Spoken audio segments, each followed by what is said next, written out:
Hello Warhammer 40k Tacticus players and Warhammer fans. Today we will be comparing two different lineups that I use for guild raids. The boss that we'll be comparing our damage to will be Tervigon High Fleet Kronos in the Epic tier.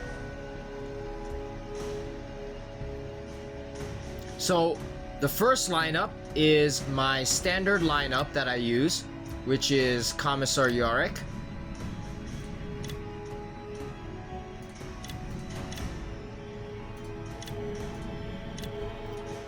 Castellan Creed,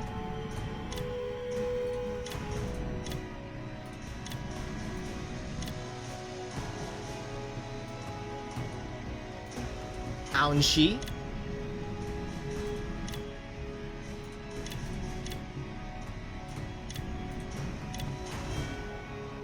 Snotflogga,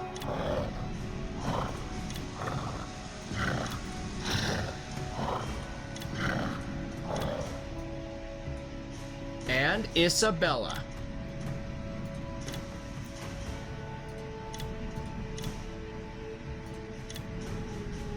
Isabella is typically a good healing character, good for other game modes, but I like to take Isabella for guild raids because in the legendary tier, a lot of your summons will die, and she can bring back the Cadian Guardsmen.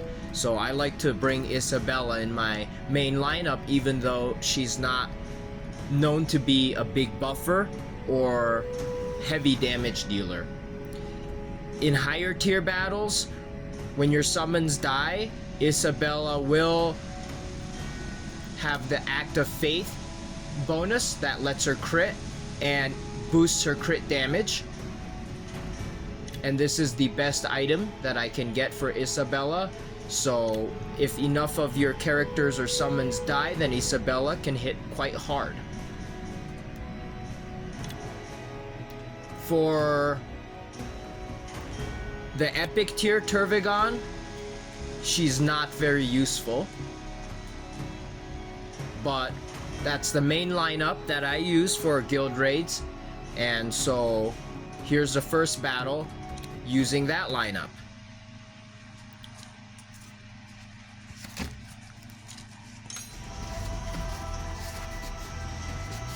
So the first thing I like to do when I play replays is to make sure my battle speed is normal, and will reduce the screen shake. That way you can see the damage numbers. In fact, I will eliminate screen shake. So here we have Commissar, Creed, Aunshi, Snotflogga, and Isabella. For this build, it is very important to position Aunshi correctly because his passive is a rotating buff. So every 3 turns, he gets the Storm of Fire. Units gain plus 410 damage. So depending which boss it is, it's important to place Aunshi correctly, and sometimes it's very difficult. Since Tervigon is very weak at the epic tier, he only has 88 armor and 142 damage with not many hits. I'm gonna spawn my summons very early so they have more turns to attack with. And the reason why I spawn early is because Commissar Yorick does get up to 5 Cadian Guardsmen when your friendly units are defeated. But my friendly units won't get defeated at this tier, so it's best to spawn his summons early if you're gonna use this lineup. So let's play the replay.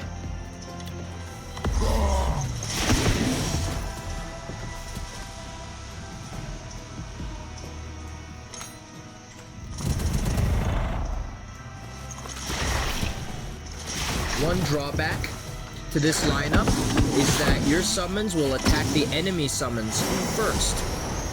And the other drawback is that on the first turn, you could see that the characters were just moving up. Since they have very low range, I have 4 melee characters and Commissar Yarick has a range of 2. They essentially waste their first turn.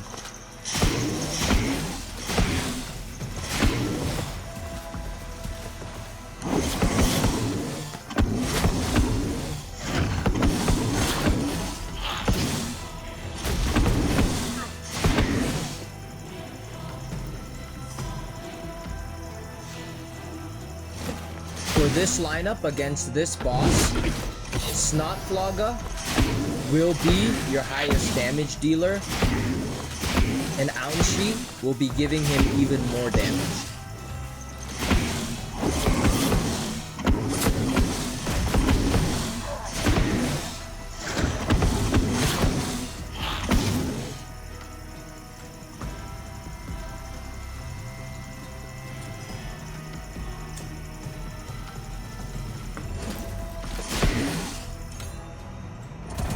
The machine of war that I bring, if you can see at the bottom left, is the Malleus rocket launcher.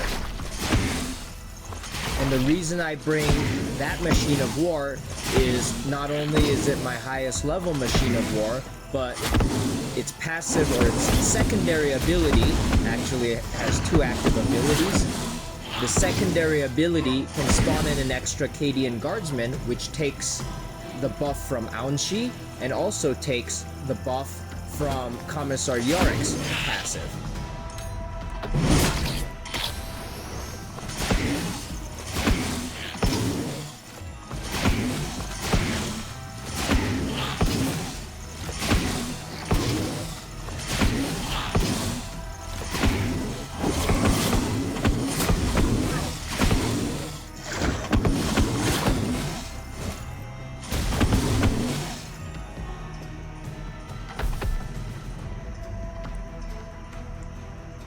You can see that I did a whopping 227,000 damage.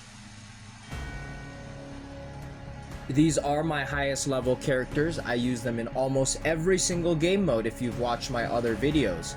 That's why that is my main Guild Raids build. But here's another build that I've been working on.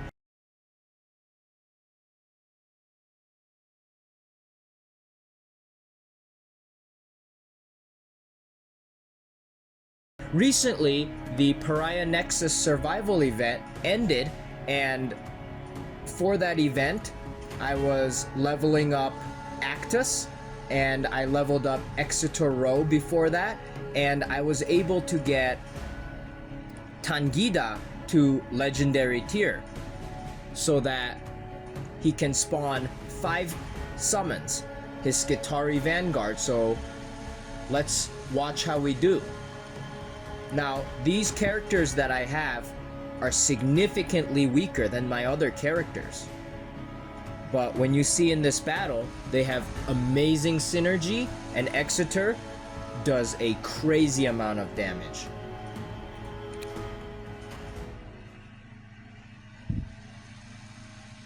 Since there's a lot of attacking going on due to the combos, it's very important that the battle speed is on normal. So here, I'm bringing Anufet,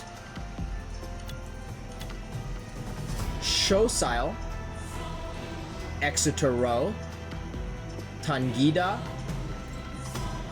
and Actus. So let me run down to you exactly how this lineup works. So the main damage dealer is Exeter. His active ability deals direct damage to an enemy. All of Exeter Row's further attacks deal additional direct damage until the end of its next turn. So what does further attacks mean? Well, the further attacks come from his passive ability. Whenever an enemy adjacent to Exeter Row is attacked by another friendly mechanical unit, deal 2 energy damage to that enemy. If an enemy adjacent to Exeter Row is defeated by a friendly mechanical unit or an attack triggered from this ability, Exeter Row moves on to its hex. So all of my characters are mechanical, except Shosile. And let me tell you how Shosile's gonna work. His passive ability is the MV-71 Sniper Drone Squad. These sniper drones are mechanical.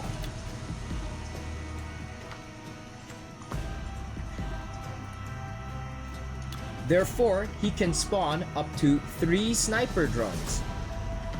That means that after 3 turns, if the sniper drones survive, then Exeter with his passive will get 3 extra attacks. And if it's a turn of or the turn after he uses his active ability, then he deals extra direct damage on top of the extra energy damage. So Shosile helps Exeter deal damage after the 3rd turn. Now Anufet alone, from my calculations with Exeter's passive, his best strategy is to spawn the summons, his Necron warriors, on the 3rd or the 4th turn.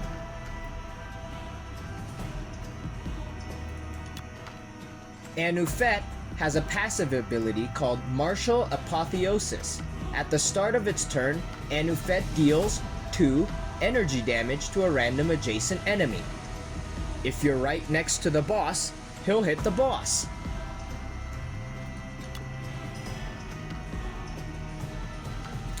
Tangida, his passive ability is Control Edict.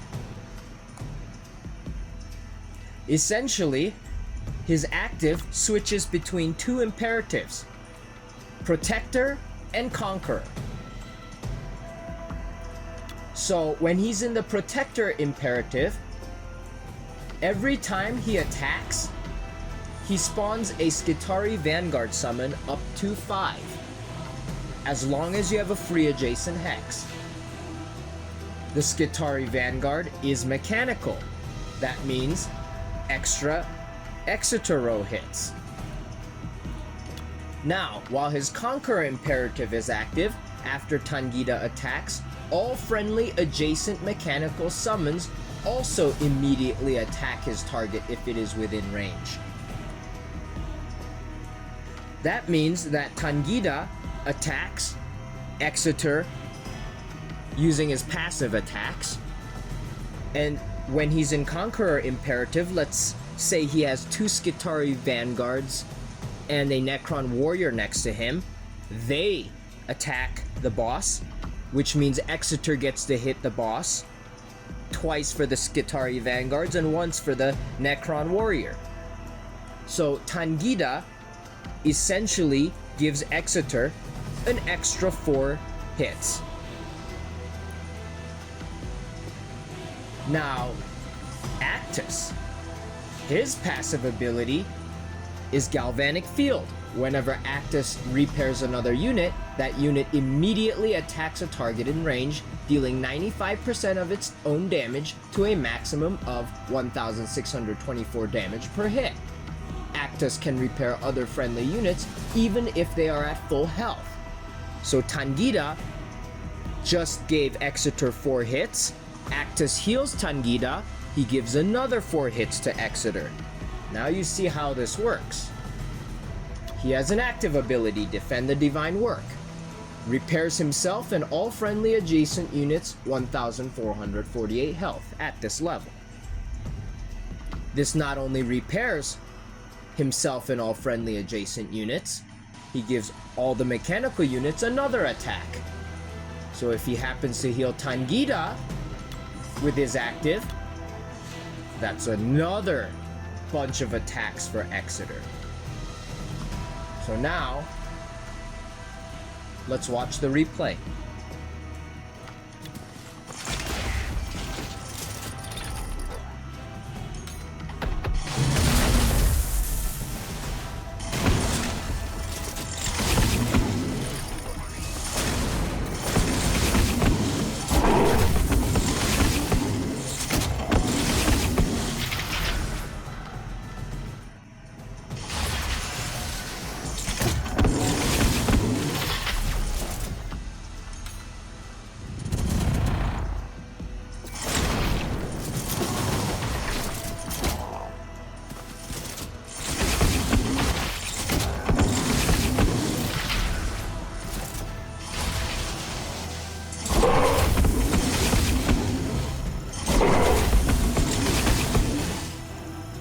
So why I put Anufet there and used him in this manner is because of the height advantage. I didn't calculate whether Exeter's damage would be higher with Anufet's passive ability. But that's how we played this game.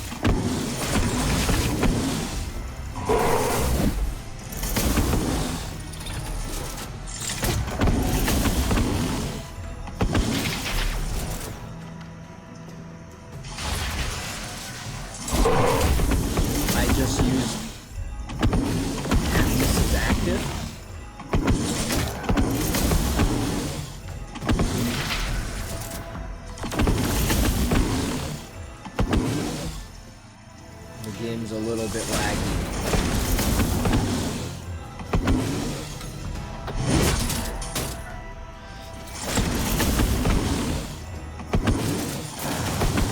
Now with 2 rounds left, you can see Exeter's real power come into play.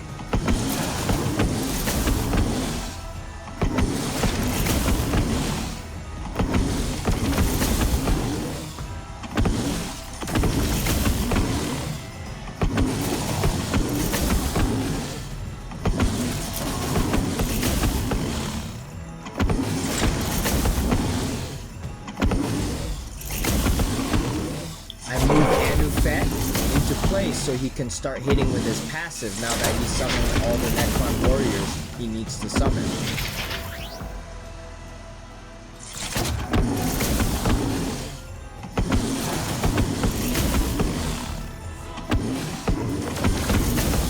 You see with Tangida's Conquer imperative, Exeter gets quite a few attacks in. So unlike my previous lineup, this lineup ramps up the damage, with more and more damage coming in as the game progresses.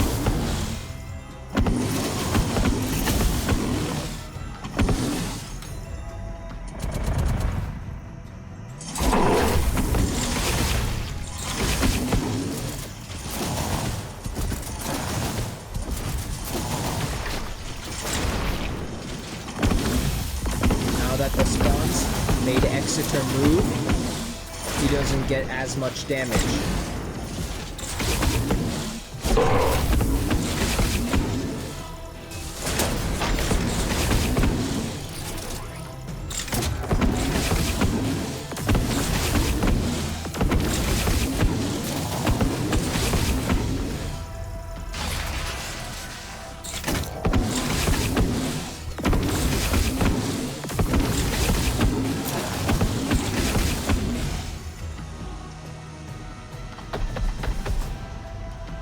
So, with far inferior characters, I was still able to do 218,000 damage.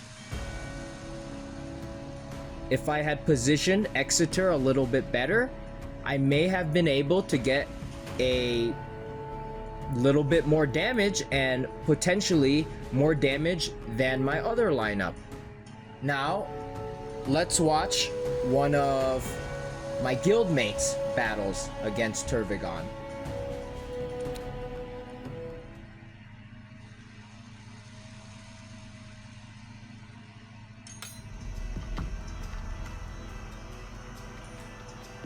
So he uses Anufet,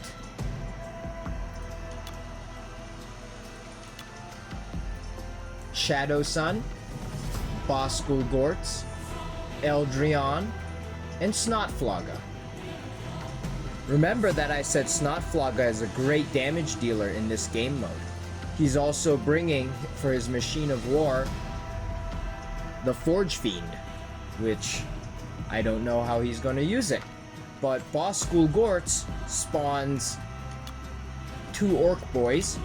Eldrion, his passive, gives a damage buff against all enemy units that are exactly 2 hexes away from Eldrion. Shadow Sun's passive gives a damage bonus to ranged attacks. There are no other Tau Empire units, so the rest of her ability does not apply to this game.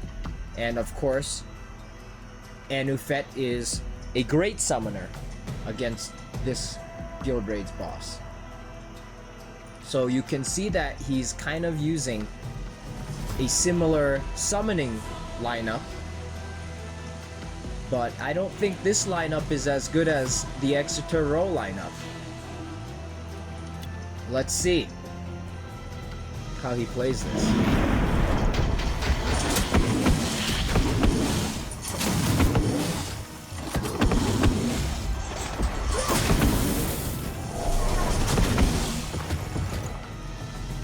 So personally, I would have moved Eldrion up first, and then I would have attacked with Boss and Shadow Sign.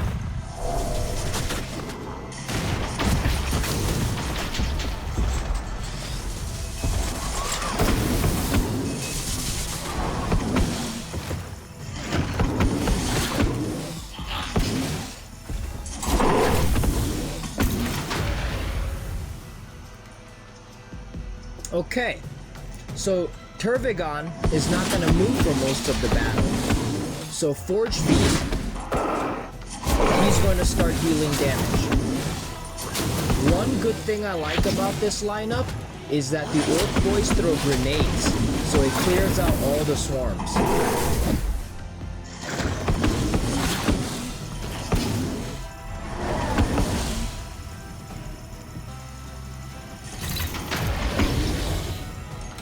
See, there's the Forge Fiend doing some damage.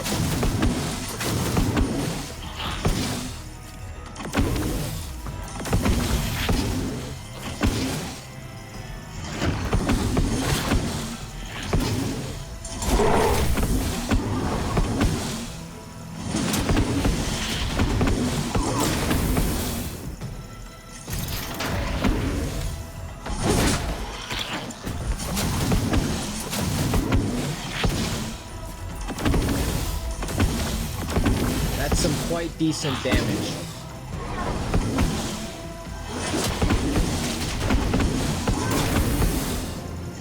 One thing I would have done better if I were him, I would have moved Anufet into melee range and attacked in melee. That way I could get that passive abilities extra damage in.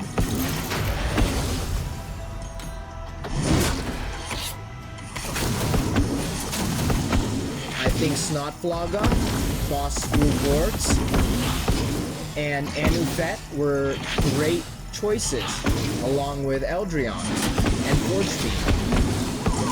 In general, I think this is a very, very good lineup, and as you can see, he's doing quite a considerable amount of damage. That is a lineup that I've never used, and I like that lineup. Boss School Gortz seems to be a decent character to use against this Guild Raids boss. Alright. Thank you for watching, guys. Now you've seen 3 different lineups used against Tervigon, High Fleet, Kronos. Hopefully this will inspire you to try a different lineup than the one you've been using. Or maybe it confirms that you're using the right characters. I think what I'll do in the future is level up my Exeter Row lineup and use them more frequently against this Guild Raid boss instead of using my Commissar Yorick Guardsman lineup.